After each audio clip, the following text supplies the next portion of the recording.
You very much Sharma గారు. Thank you. ప్రస్తుతం మరొకసారి ప్రొఫెసర్ లక్ష్మణ్ గారి దగ్గరికి వెళ్దాం.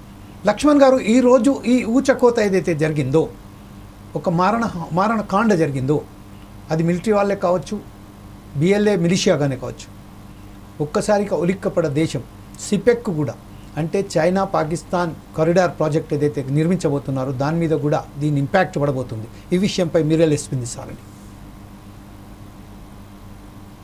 చూడు సుధాకర్ శర్మ చెప్పినట్లుగా ఒక విషయం స్పష్టత ఉన్నది.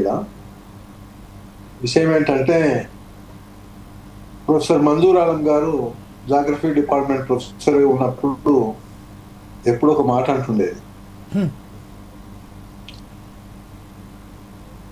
Japan is a poor country but the Japanese are rich people అని.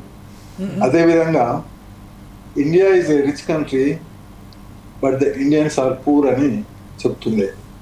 ఆయన జాగ్రఫీ డిపార్ట్మెంట్ లా ప్రొఫెసర్గా ఉన్నప్పుడు లెసన్ స్టార్ట్ చేసినప్పుడు ఈ మాట అంటుండేది. Japan is a poor country in the means ఏంటంటే,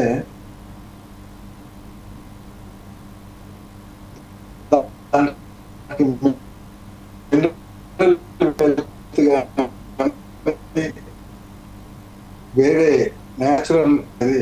India is rich country but Indians are poor అంటే, India rich country in the sense mineral wealth లో దీనికి ఎలాంటి డోకా లేకుండా ఉన్నటువంటి ప్రాంతం ఇది. సకల ఖనిజ సంపద ఉన్నటువంటి భారతదేశము, కానీ భారతీయులు మాత్రం పేదవాళ్ళుగానే ఉన్నారు అని చెప్పి స్టార్ట్ చేసేది. ఇలా బెలూచిస్తాన్ విషయాన్ని కానీ మనం తీసుకున్నట్లయితే, మీరు ఇప్పుడే అన్నారు Pakistan to China economic corridor అనేది ఒకటి ఏర్పడుతుంది. ఈ ఎకనామిక్ కారిడార్ కనుక అభివృద్ధి చెందినట్లయితే, లేదా అది ఒక పర్ఫెక్ట్ ఫామ్ లో కనుక వచ్చినట్లయితే, బెలూచిస్తాన్ లో ఉన్నటువంటి సకల వనరులు దోపిడీకి గురి కాబడతాయి అని బెలూచిస్తాన్ లో ఉన్నటువంటి ప్రజల యొక్క భావన అనేది ఉన్నది. అంటే బెలూచిస్తాన్ ఇంత ముందుగా 44% భూభాగం పాకిస్తాన్ ఏదైతున్నదో అది బెలూచిస్తాన్ ఏరియాలో ఉన్నది. అంటే దాదాపు దీని విస్తీర్ణం 1,34,000 చదరపు మైళ్ళ విస్తీర్ణం. అంటే 3,47,000 కిలోమీటర్లు. కానీ జనాభా మాత్రం చాలా తక్కువ. మినరల్ వెల్త్ చూసినట్లయితే అక్కడ ఐరన్ ఓర్ కి సంబంధించినటువంటి హెమాటైట్, మ్యాగ్నటైట్ తో పాటుగా లైమ్ స్టోను, సల్ఫరు, గోల్డ్, అదేవిధంగా క్రోమైట్, కోలు, జిప్సమ్ లాంటి మినరల్ వెల్త్ అనేది అధికంగా లభిస్తుంది.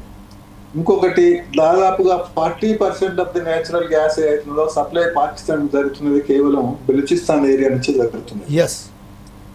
బెలూచిస్తాన్ లోపల ఈ విభజన బీజాలు ఇవన్నీ మిత్రుడు ఇంతకుముందు అన్నట్లుగా బ్రిటిషర్స్ నుంచి ఇండియా పాకిస్తాన్ వేరుబడి స్వతంత్రం వచ్చినటువంటి పిదప అప్పుడే స్పష్టంగా బీజాలు పడ్డాయి. ఈ సమస్య ఒక పాకిస్తాన్నే కాదు, ఇండియాలో కూడా ఈ సమస్య అనేది ఉండే. ఇండియాలో దాదాపు 542 సంస్థానాలు విలీనం కావాల్సినటువంటి పరిస్థితి అనేది ఇక్కడ ఏర్పడ్డది. వీళ్ళకి కూడా ఆప్షన్స్ ఇచ్చిండ్రు. ఉంటే ఇండియాలో ఉండొచ్చు, లేకుండా పాకిస్తాన్ అయినా ఉండొచ్చు, లేదా మీరు స్వతంత్రంగా అయినా ఉండొచ్చు అని చెప్పి ఒక ఆప్షన్ అనేది ఉండేది. ఆప్షన్లు దృష్టిలో పెట్టుకునే చాలా వరకు సంస్థానాలు కొన్ని ఇండియాలో విలీనం అయితే, కొన్ని సంస్థానాలు దాన్ని ధిక్కరించి స్వతంత్రంగా ఉంటామని చెప్పి కూడా డిమాండ్ చేయడం. అది అదేవిధంగా స్వతంత్రంగా 1948 వరకు కూడా కొనసాగడం అనేది జరిగింది. మన దగ్గర హైదరాబాద్ సంస్థానం మీద తీసుకున్నట్లయితే 17 సెప్టెంబర్ 1948 వరకు ఇది ఇండిపెండెంట్ దేశంగానే ఉన్నది. అదేవిధంగా ట్రావెన్కోర్ కూడా ఇండిపెండెంట్ కంట్రీగానే కొన్ని రోజులు కొనసాగింది. మనకి జూనాగఢ్ సంస్థానం కూడా అది బలవంతంగా 1947 తదుపరే ఇండియన్ యూనియన్ లో మెర్జ్ కావడం జరిగింది. కాశ్మీర్ విషయం ఇప్పటికి మనకు తెలుసు. ఇలాంటి సమస్యనే పాకిస్తాన్ కూడా ఆఫ్టర్ 1947 ఎదుర్కొన్నది. జిన్నా దాన్ని ట్యాకిల్ చేసి ఆఖరికి బెలూచిస్తాన్ ను తమ ప్రాంతంలో కలుపుకున్నాడు. అది ఇన్స్ట్రుమెంట్ ఆఫ్ యాక్సెషన్ పైన బెలూచి రూలర్స్ ఆ రోజు 1948లో సైన్ చేయడం జరిగింది. ఏ రూలర్ అయితే సైన్ చేసిండో ఇన్స్ట్రుమెంట్ ఆఫ్ ఎక్సెషన్ పైన పాకిస్తాన్ తోటి జరిగినటువంటి ఒప్పందం పైన ఆ రూలర్ యొక్క స్వయాన అతని తమ్ముడే అతన్ని వ్యతిరేకిస్తూ దానికి వ్యతిరేకంగా అక్కడ ఓ పోరాటానికి కూడా పునాదిరాలు అనేది వేయడం జరిగింది.